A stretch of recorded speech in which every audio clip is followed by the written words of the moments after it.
Hey, what's going on, guys? My name is Dr. Boyce Watkins, and welcome to drboycetv.com, the home for intelligent black people.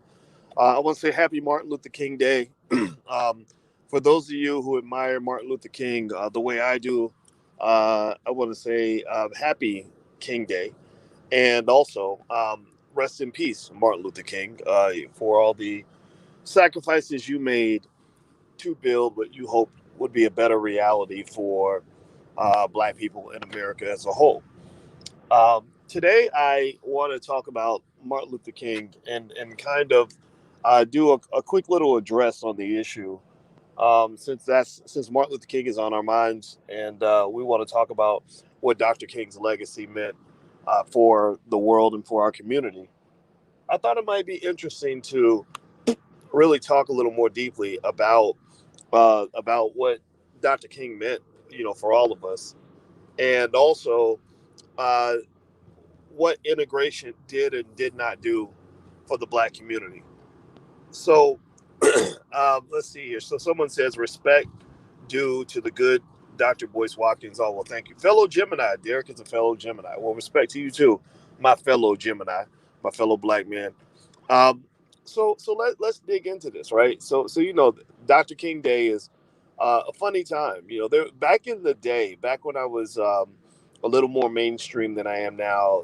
Back when I was at Syracuse University on the faculty, and I used to, um, do a little bit more speaking. There was a time when I used to enjoy doing speaking engagements and all that.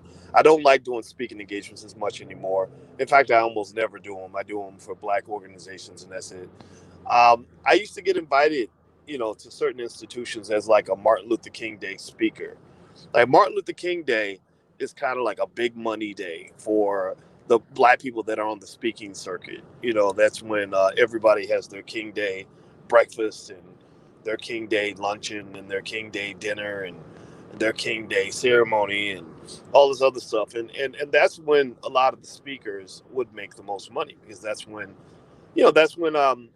people who normally these racist institutions that don't hire black people, that's the one day they get to pretend like everything's okay. And these speeches and these dinners used to really be kind of boring. I only liked them because you get paid to go speak, and it was good money. I mean, who's not going to complain to get several $1,000s to go talk for 20 minutes? I mean, that's a hell of a gig. And I will always thank white Jesus, black Jesus, and baby Jesus for even giving me that blessing and that opportunity to do that. I used to get really annoyed when I would meet people that would become just divas and get really arrogant because they think that they're famous, and they would disrespect the people that paid them money to come speak. And like Angela Ryan, I got into a big back and forth about that because I went to an event in Oklahoma, and I just kind of the people at the event felt that Angela Ryan was just rude and disrespectful and mean, and it was all because because basically you're black and you're on TV, and people will pay thousands of dollars to have you come speak. And I just felt I couldn't help but to just look at her and say, what's wrong with you? Like, these people gave good money for you to come speak at their little black event, and and you just crapped all over these people. Like, you don't do that. So people pay you thousands of dollars just to come and hear what you have to say, and not that what you have to say is any more important than what they have to say, but because we tend to have this thing where we celebrate people that are on TV, um, you know, people are willing to participate in that process, and you should be grateful. So if you want to know why Angela Rye and I don't get along that well, it's because of that. It's because I saw her, in my view, I saw her at an event disrespecting the people who paid their hard-earned money to hear her speak, and I just thought that was mean. I just said, "You're a mean person. That's not cool." I think I have a pet peeve. My pet peeve is mean people. So anyway, um, let me know if you can hear me. Give me a yes or no in the chat if you can hear me. And also put your hashtag B1 in the chat if you're black first. That's very important. That's what we got to agree on. So let's not just talk about King Day speakers and my little petty nonsense. Let's talk about you. Let's talk about the bigger picture. So Martin Luther King was a guy who he should probably file a lawsuit against everyone because They have been slandering his name and misrepresenting him on a consistent basis ever since he died. Ever since Dr. King left this earth, he has been just completely misrepresented to the world. He's been paraphrased and summarized in nothing, in what can only be described as incredibly disrespectful ways.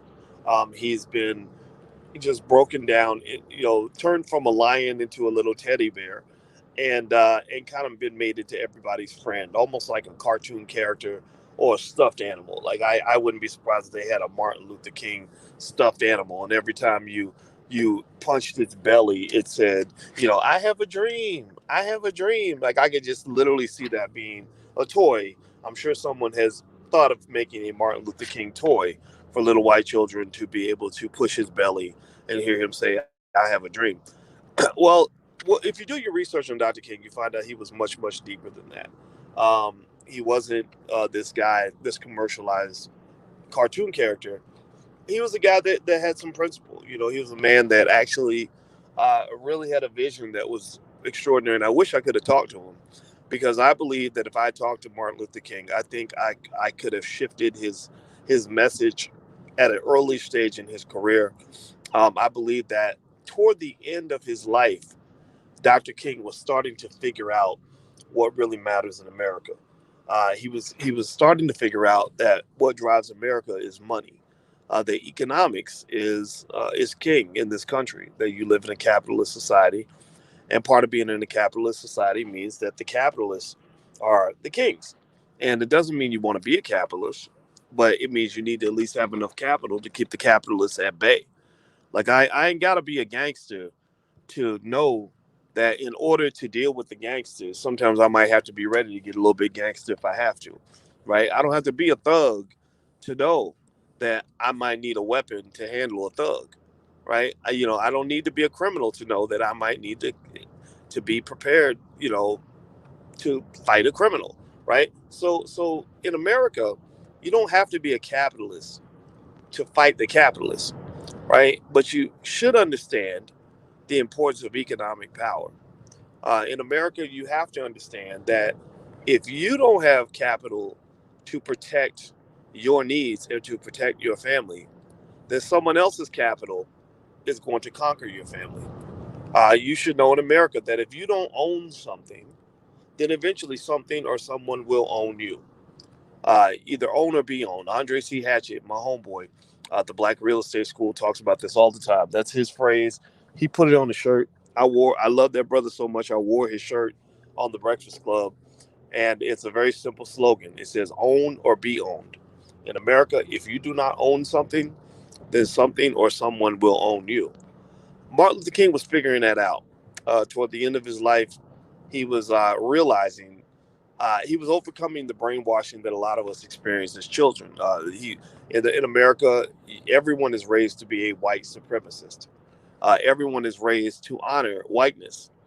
It's no different from when you get raised in a household where you think that Nike's an excellent brand, or you think Gucci is better than what you could buy at Walmart, or that having a Coach purse is higher quality than having a regular purse, right? Well, whiteness is seen as a superior brand. Whiteness is seen as something that we all aspire to, something we want to be close to, something we want to be a part of, and similar to an overpriced pair of Gucci boots, we will pay money. We will pay good money and give up good resources to be close to whiteness. Like being next to white people, going to a white school is seen as being more. It's seen as being superior to going to a black school. Living in a white neighborhood is seen as superior to living in a black neighborhood. Am I right or am I right? Tell me, give me a yes or no if you know what I'm talking about. Um, being If white people validate you, that is seen as a come up, right? Like you started from the bottom, now you here. I've seen black people who went to a white school, got a fancy white job, and went to live in a white neighborhood, and then they will say things like, "Look at how far I've come." Have you ever seen that? Tell me if you understand what I'm talking about. They'll say, "Look at how far I've gone. I started in the hood. I was just a poor boy in the hood, and now look at me. I went to Yale University. I am working at a big white law firm, and I have a nice house with my wife in the suburbs, living next to white people. Look at how far I've come. Well, I'm sitting there thinking, Negro, you ain't gone nowhere because your mama still lives about 3 miles away. Like, what are you talking about? I look at how far I've come. You haven't traveled anywhere. You have zero freaking flyer miles in your life, and you really acting like you have traveled from to Mars and back. Like, no, you moved to the other side of town.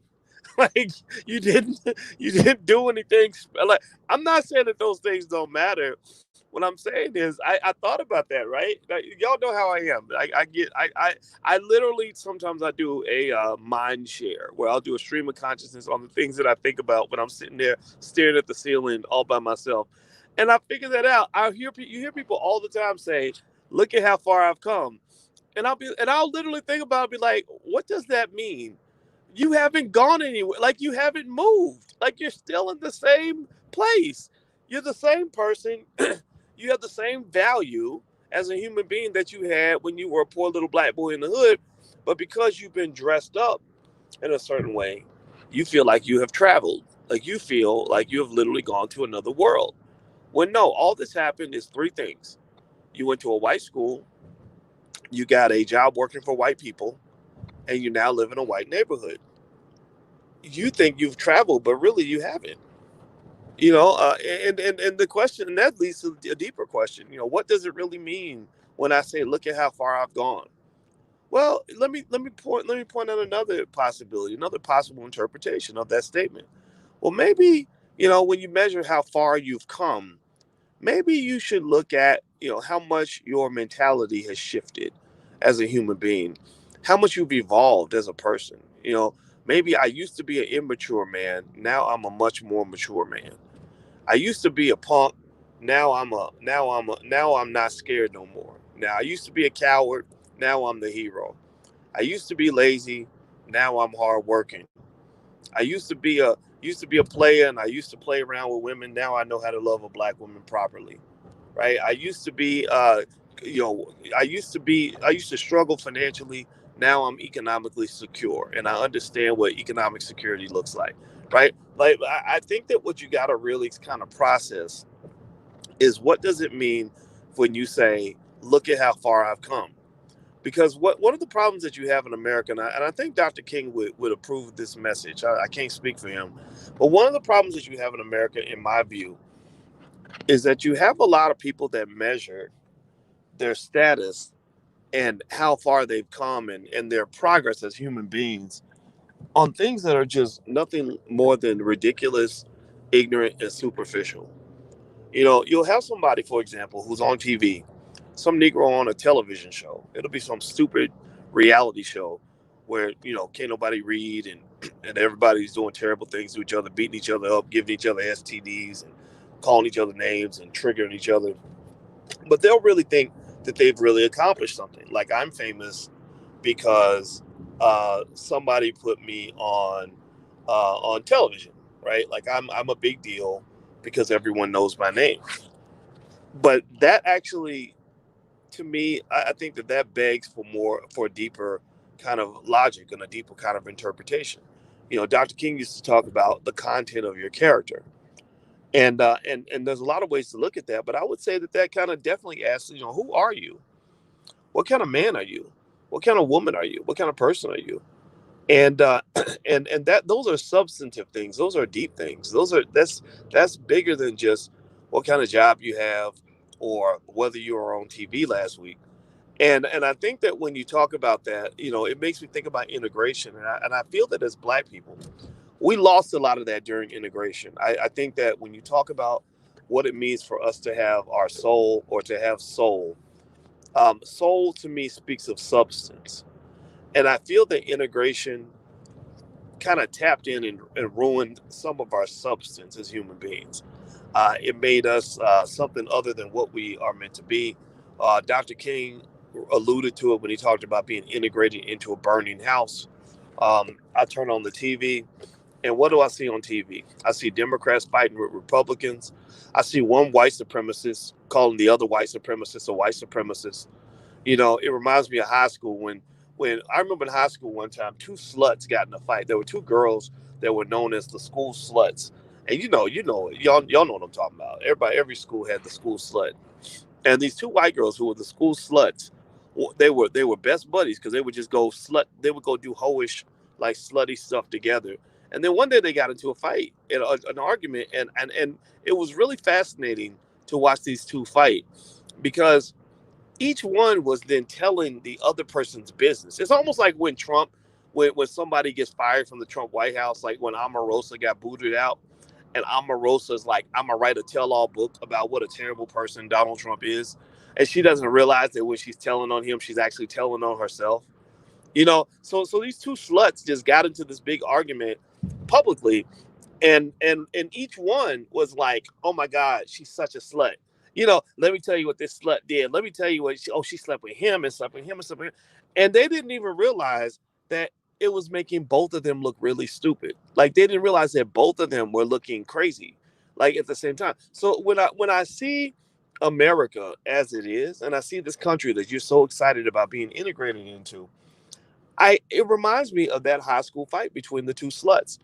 I hear all summer I saw people burning down buildings and doing all kinds of crazy stuff, throwing bricks at the heads of police officers and everything else, because they're basically telling us that that Republicans are racist and they're terrible people. And I'm not saying that that's not true. I'm just saying that that's what they were saying, and I was hearing it, I was like, but what does the Black Lives Matter gay agenda have to do with the quality of life for me as a black person? Like every time black people tell you what we really actually want you to do, you don't listen. You kind of do whatever you want to do, and then say you're doing it for us.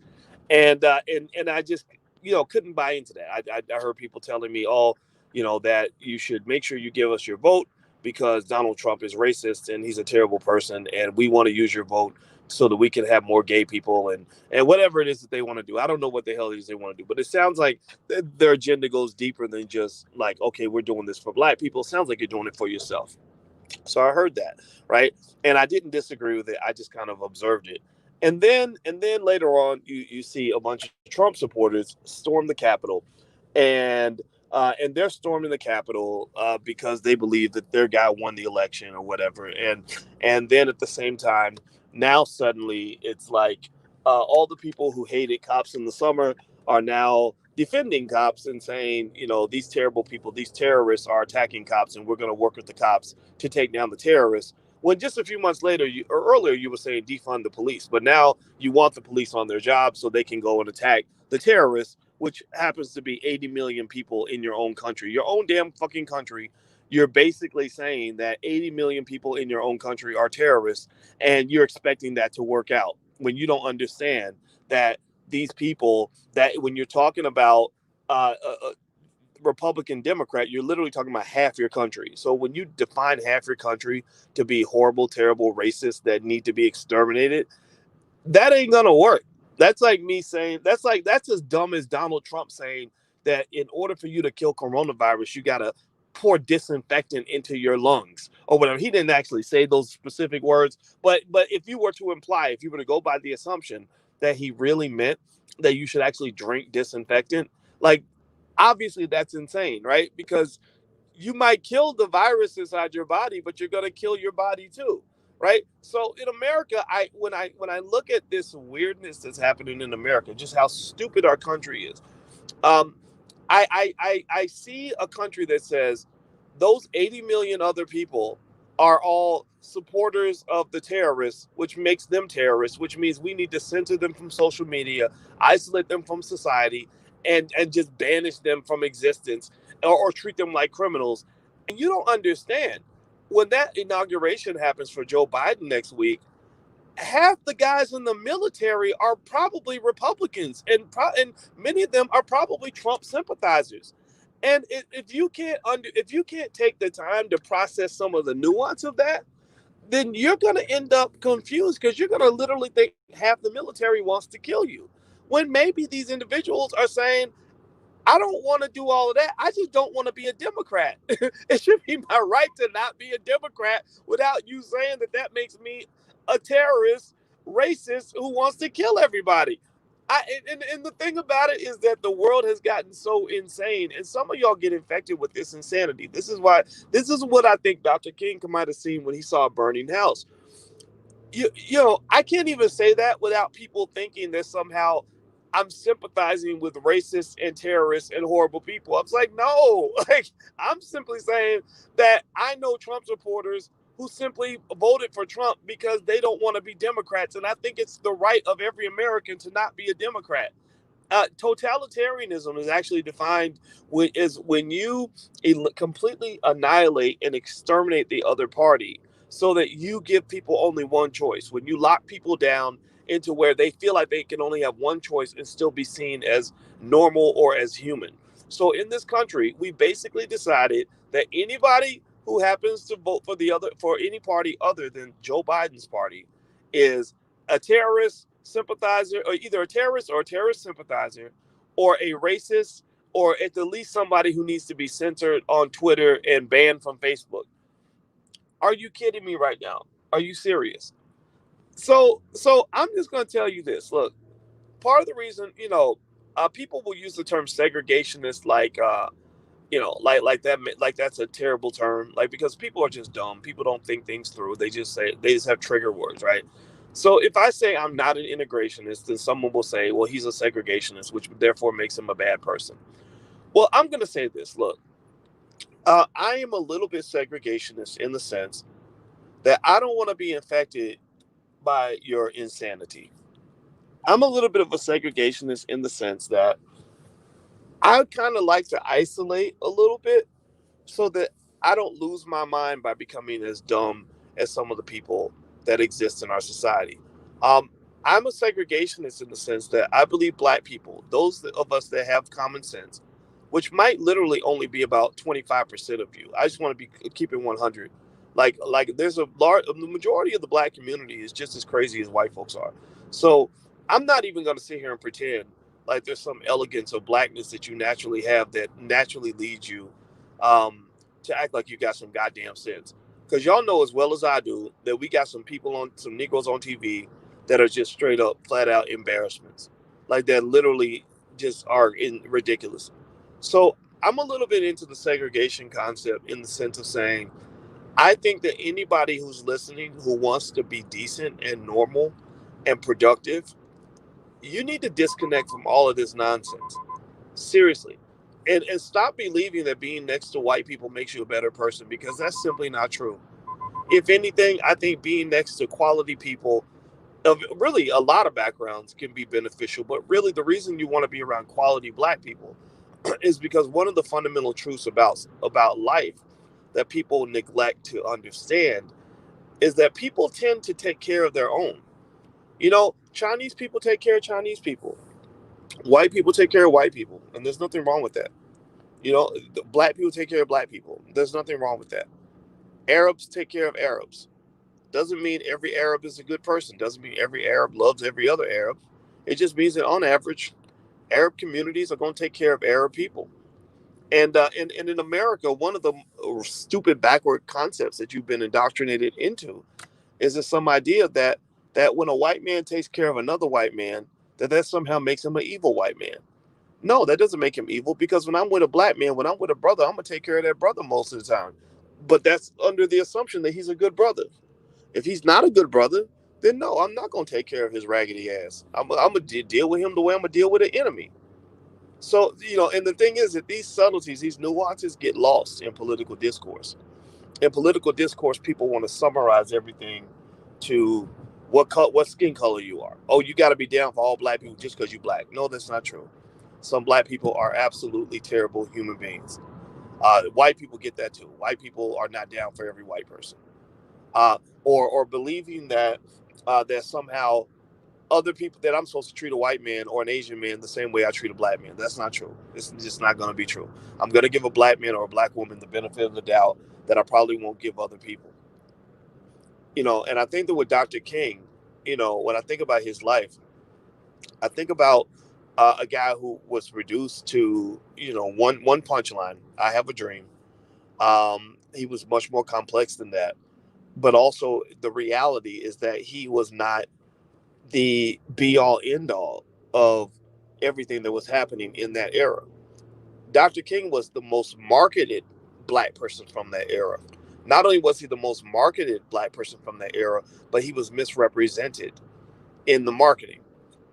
There were millions of black people who fought for freedom in their own way, whatever that meant for them.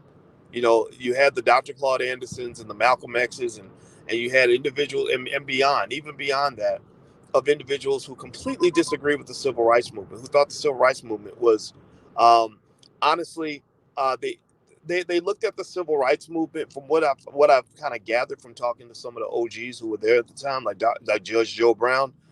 They honestly saw the civil rights movement the way you and I might see the Black Lives Matter movement. This is the way intelligent people see it. People who are not who haven't researched it, they see it as, oh yeah, this is you fighting for black people, which that is part of it. I'm not saying that that's not there, but people that do the deep dive on Black Lives Matter see the subtleties that it is a leftist movement. The leftist movement tends to come with a lot of other baggage that isn't necessarily congruent with family values in the black community or black nationalism. So, for example, there tends to be a heavy LGBT element in Black Lives Matter. There's a reason that DeRay McKeeson was one of the primary leadership in a lot of that movement. People like him, not just him. It's because of that LGBT affiliation. And so Judge Joe Brown saw the civil rights movement in the same way.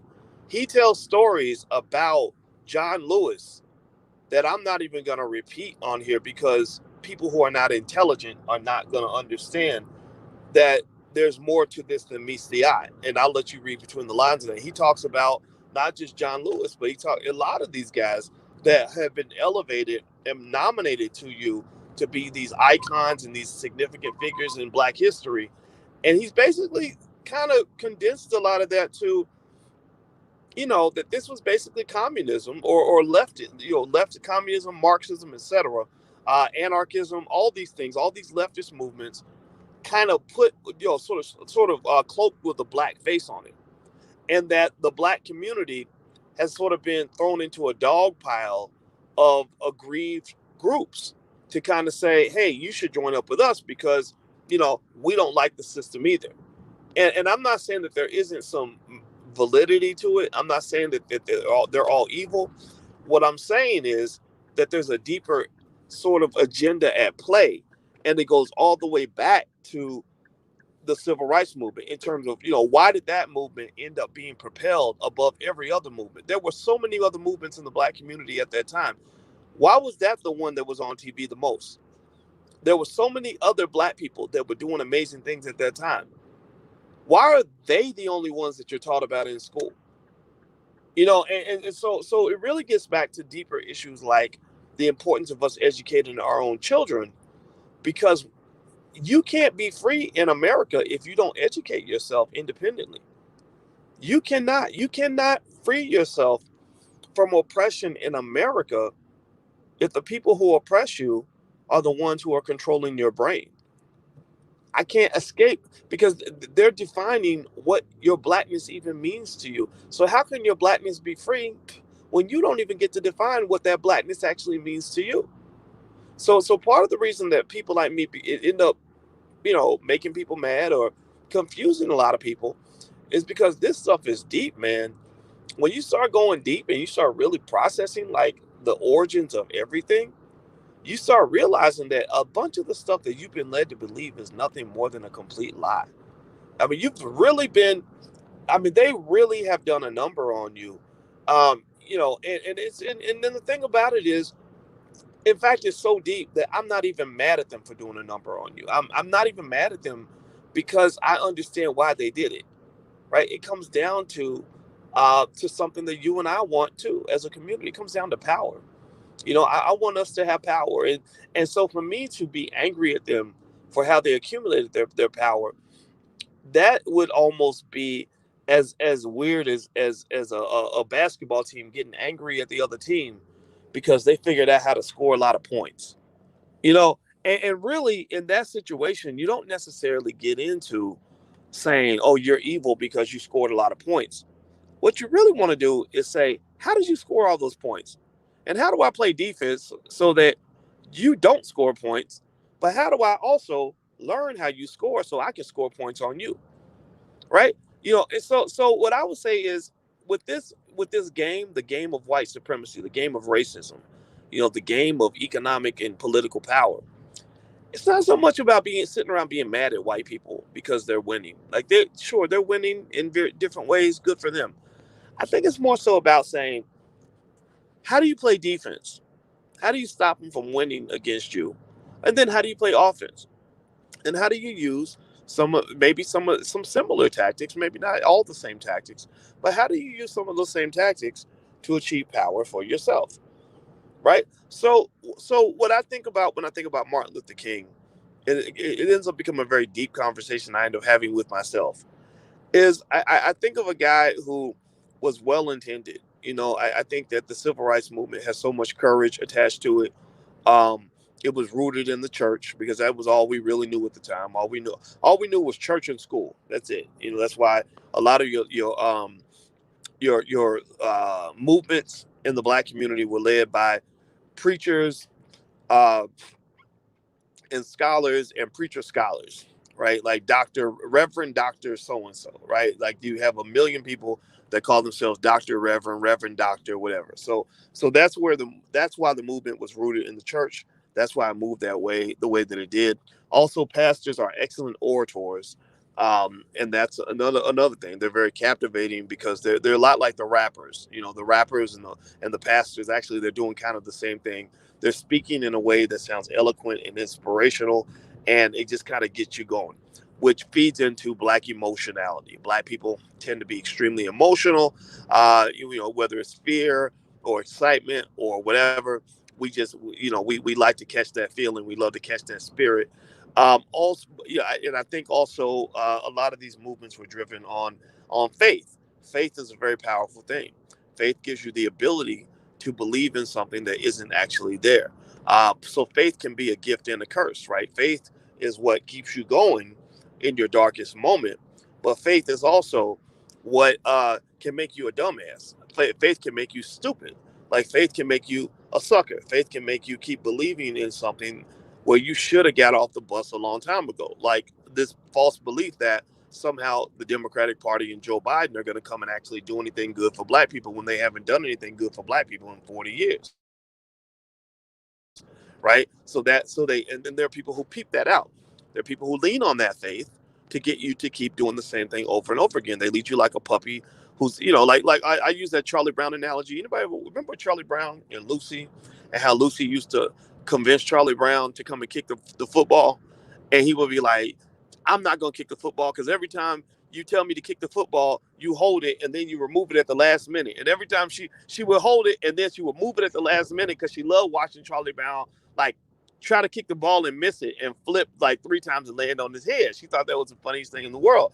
And every time Charlie Brown would be like, no, Lucy, I'm not gonna fall for it this time. And she'll be like, no, this time it's different. This time I promise you, I promise Charlie, I promise her. Right? Every time she would promise him that this time was gonna be different, and every time she did the same fucking thing. Right? And Charlie Brown never got it because he always had this, she could always tap into his gullibility and his faith that this time was gonna be different. And so for black people, that's kind of what other people do to you, particularly the Democrats, and they lean on your faith.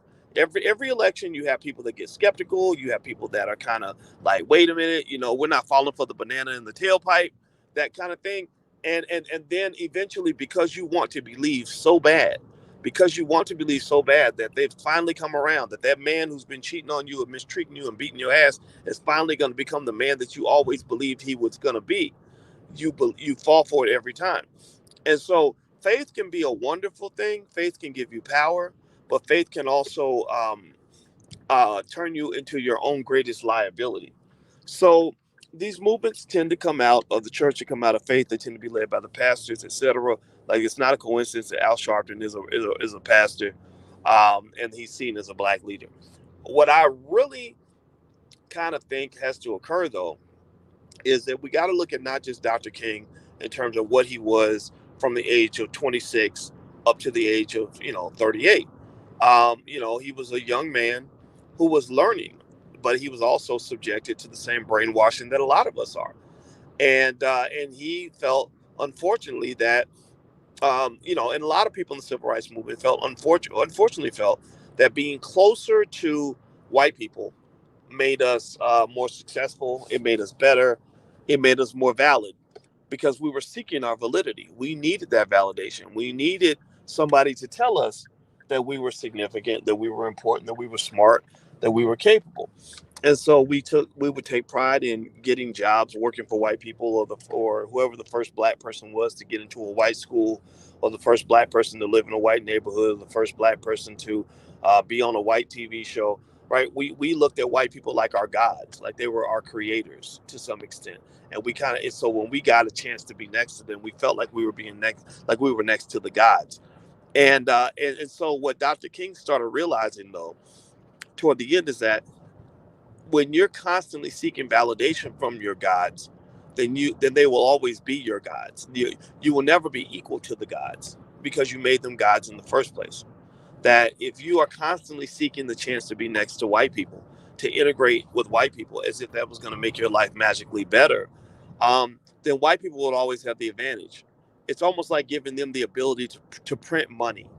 To print money. It's like, so for example, let's say that I had, let's say that I created, I took some pieces of paper in my house and I cut them into little pieces and I made them into Boyce dollar bills. And I said, every Boyce bill is worth $10,000 and there's 100 of them.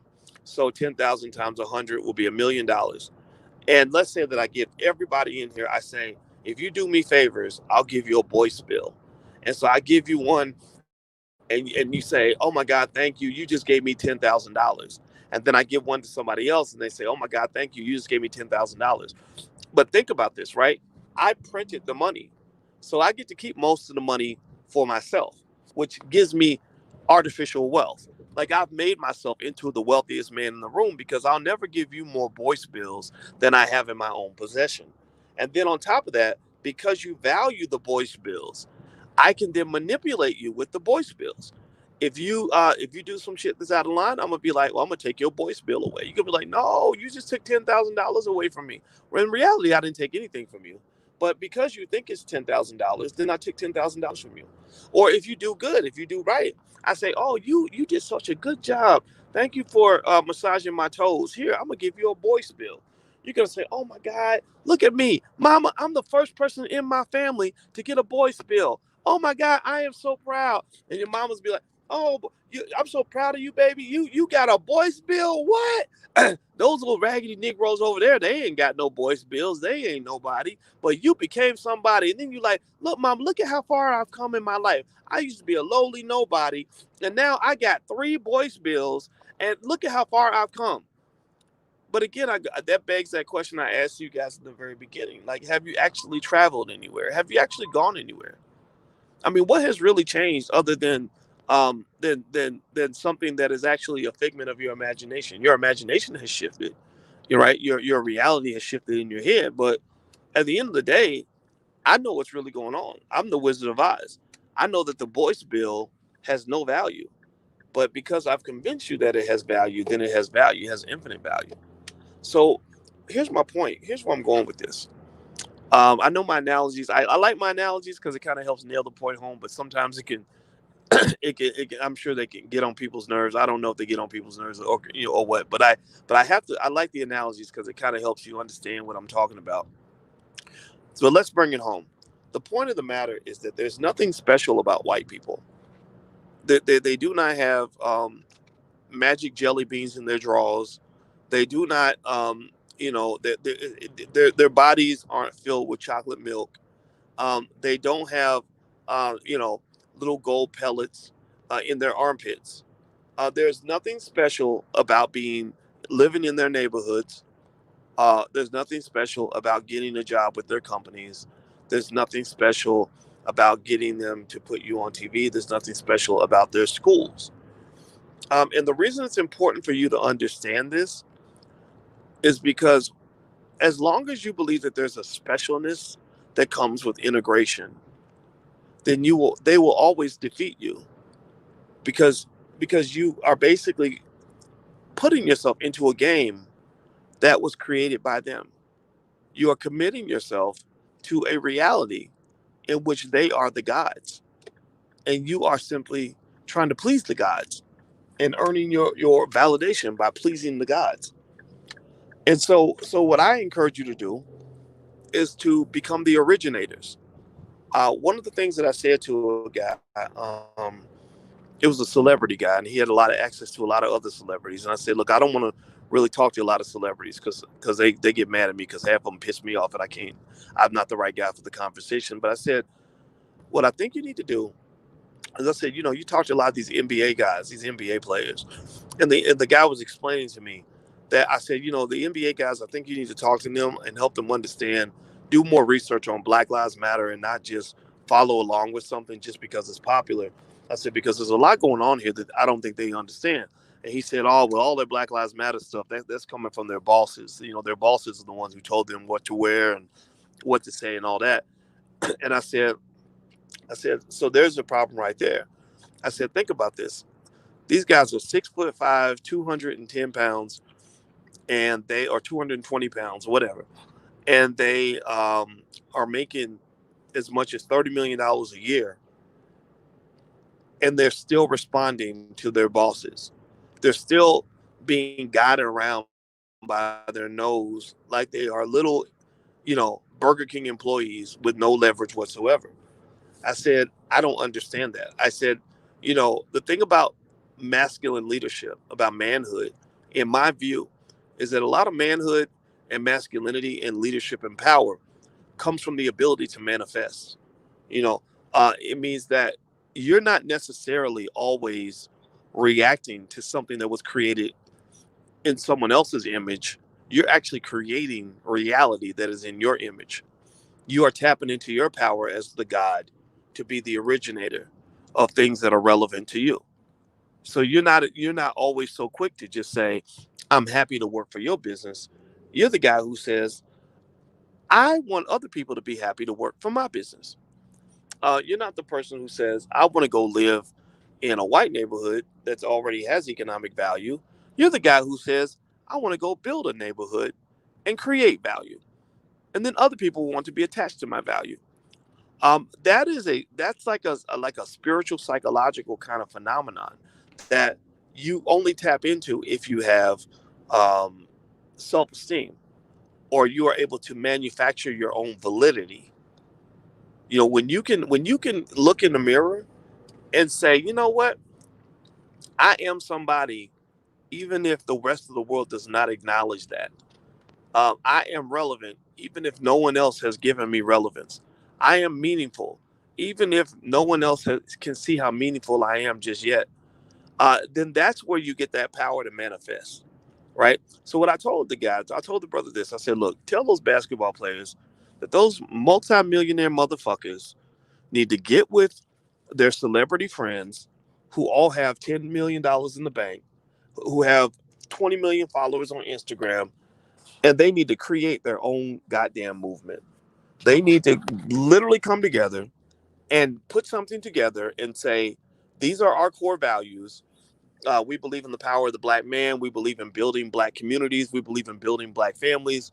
We are going to create economic incubators all throughout the United States. We want to build 1,000 black schools that are going to educate black children with black teachers. And we're going to fund these schools, and we're going to develop an economic ecosystem that's going to allow these schools and businesses to thrive and grow so that we can build strong families in our community. That's what you call being a playmaker. That's what you call really taking over the game. That's what you call manifesting. That's what you call masculine leadership. And that can only be done by people who don't need other people to tell them that they're worthy.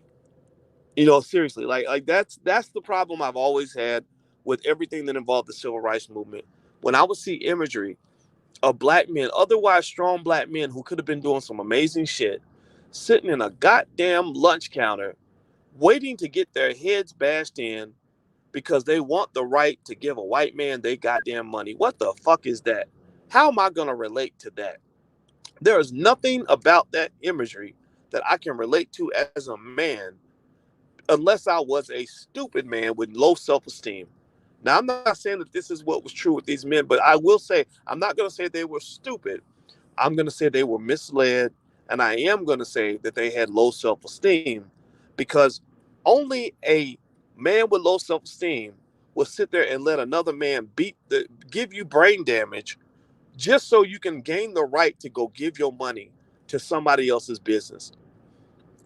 I hate saying it like that, and it is very I try not. I feel guilty almost when I give my Dr. King conversations, because every year I kind of talk about it, around King Day, and I feel kind of bad because that reality that I've come to is so glaring, so shocking to people. It's like, and it's so politically incorrect, and it hurts so many people's feelings because it's in such contrast to everything you've been taught. But you will never ever see me sitting up at somebody's lunch counter getting my head bashed in just so I can give them my money. If I give you my money, you better treat me like I'm the king of England. Like, you better treat me like King Jaffe Jaffa. If you want my money, you better respect me. Seriously. Yeah, like and that's a basic idea. But this shows you how some of these political movements can literally make you ass backward and stupid. It can make you think up is down and down is up. And the thing is that I believe Dr. King was figuring this out. I believe that if Dr. King had lived to be like 60, 70 years old, you would have seen a whole different side of him that was more reflective of what we're talking about right now. Like, I believe that if Dr. King had lived the life that he deserved to live before the government conspired for 2 years to kill him, which, go read this. It's a fascinating story. They spent 2 years planning on how they were going to kill him and make it look like it was some lone crazy gunman. Also, he had infiltrators in his own camp. There were people in his camp that were informing the feds of his whereabouts everywhere he went. Some of these people are, civil rights icons that you look up to, but you've been lied to your whole life. But I believe Dr. King was starting to get it. When he started talking about we are here to pick up our check, I agree. Like, it's like, if a man owes you money, and you don't need that man to come to your house and say, like Henry Ford used to do this. Henry Ford used to pay he used to basically pay his employees more than other companies would, but he wanted to run your whole life. Like, he would literally, Henry Ford would lay you off if he went to your house and your house was dirty. Like, if your house was dirty and you or you smoked cigarettes, or you didn't live what he thought was a healthy Christian lifestyle, like, Henry Ford would, like, stop paying you because of that. It was some ridiculous stuff, right?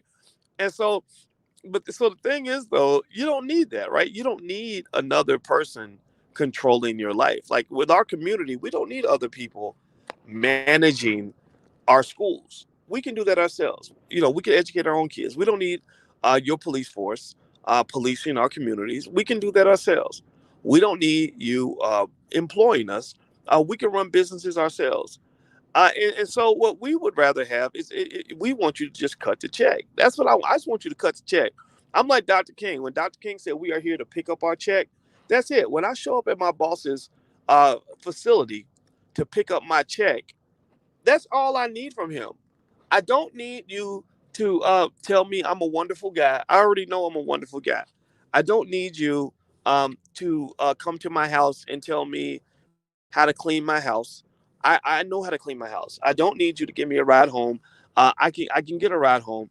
I don't need you to do all these other things for me to distract me from the fact that you owe me money.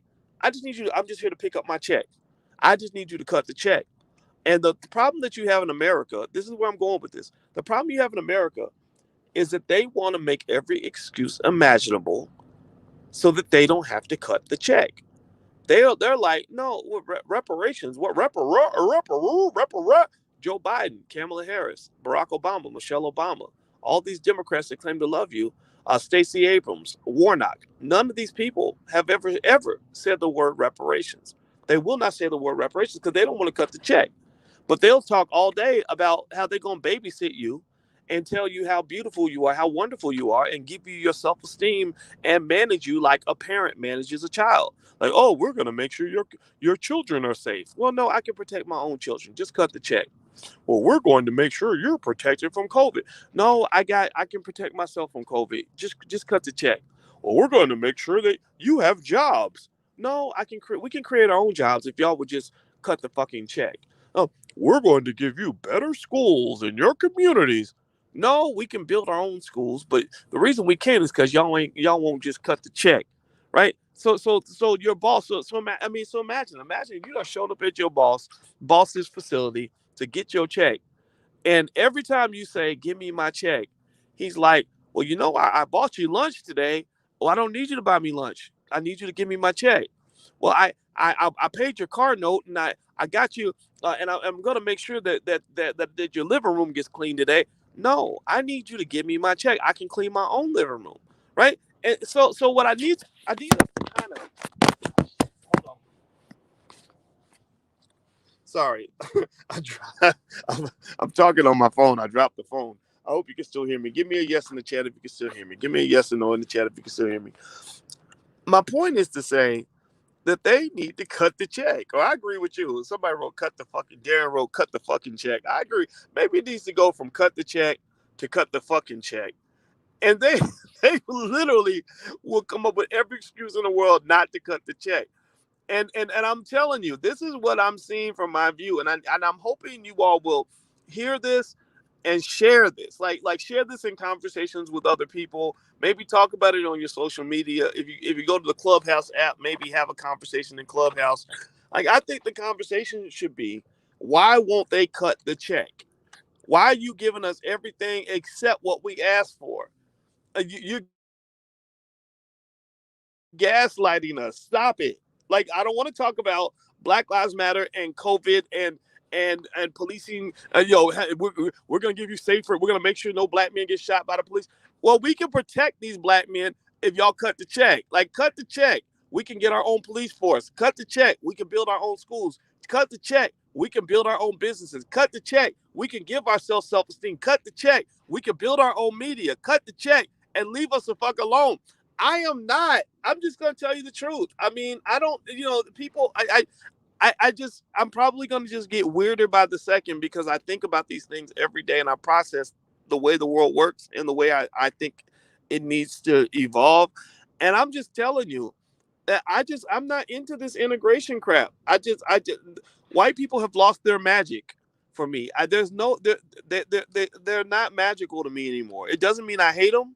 I don't hate them. I swear to God, I do not hate white people. So if you're white and you're listening, just know I don't hate you. I'm cool with you. I'm just saying that this idea that we spent 100 years trying to get these people to like us, there's just got to be a point where you say, like, why do I care that you like me in the first place? Why is that? Why would I dedicate my life to gaining your approval when your approval does not mean more than my own approval?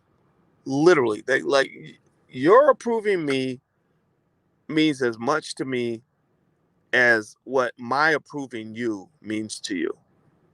I do not see many white people running around constantly seeking the approval of black people. So we got to grow up, man.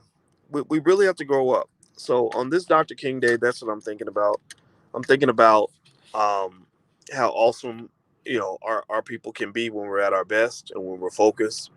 I'm thinking about how we can build some things in our community. I'm thinking about how much I love my family and how proud I am that we got our kids. Our kids, are straight A students. I'm proud. Like we got one going to college. Our 11-year-old has a business and she's talking about businesses and companies and all that. She's gonna be a fucking boss one day. Like I'm not, like my girls are not gonna be oppressed. Our son is not gonna be out here talking about how hard it is to be a black man and I need the Democrats to take care of me. No, he's gonna be out here kicking ass and taking names because that's what the fuck we do. That's what when you up here trying to fit in and trying to overcome oppression, you can never really pursue the greatness that God has in store for you. And I want you to be great, man. I want you to just like really think about what it means for you to be uh excellent, whatever that means for you.